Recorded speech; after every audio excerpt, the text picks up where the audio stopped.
I'm Liz Stapp. I teach in the Center for Education on Social Responsibility. I am a lawyer by trade. I practiced law for 7 years. I started at a large international firm, and then I worked for 2 federal judges in the federal district court. And one of the things that I noticed repeatedly was that a lot of the litigation that ended up in court could have very easily been solved had people had the proper information at the front end.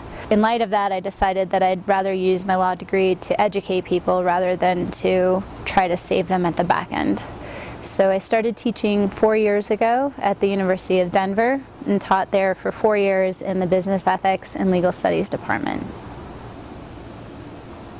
Well, actually, I always wanted to be a teacher.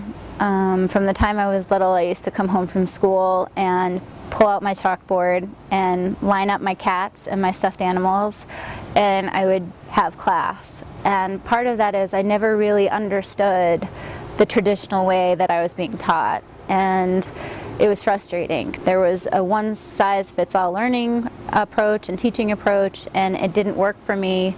And a lot of the times I felt like I wasn't bright or I wasn't capable, and then I would go home and in 5 minutes break it down into something really simple that my cats and I understood, and I loved it.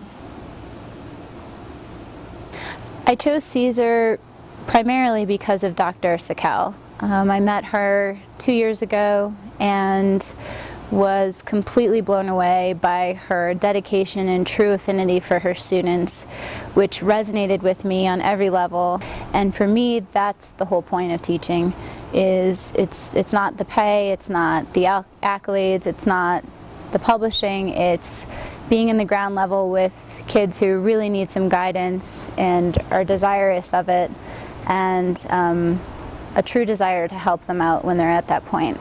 Not only that, once I started to see what she was doing on a curriculum level, it's exactly what the undergraduate population needs. And the feedback I was hearing from students constantly was that they wanted more out of their education. They wanted to learn how to think, to make choices, to be treated like adults, and to fail in a safe environment. And the curriculum that Dr. Sakel has developed does exactly that. It encourages them to think from day one independently, to challenge their own assumptions on things, to push past their comfort level, to create a sort of tension on their beliefs that they thought they had. And at the end of the day, it's not about getting one specific result out of students or mission, but it's to instill in them the ability to have the confidence to make choices, to think critically about their impact on their lives and the lives of those around them.